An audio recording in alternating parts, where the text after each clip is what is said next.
খেয়ে না খেয়ে দিন প্রচারের কাজে নিজেকে দিয়েছ বিলিয়ে, তায়েফের কাফেরেরা চিনল না এ আলো, দুষ্টু ছেলেদের পিছু দিল লেলিয়ে।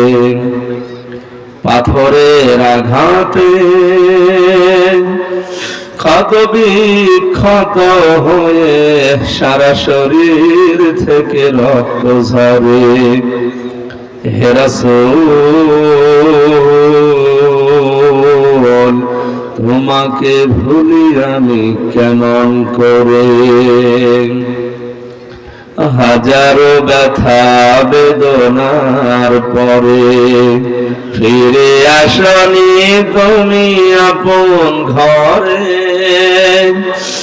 দিনের আলো তুমি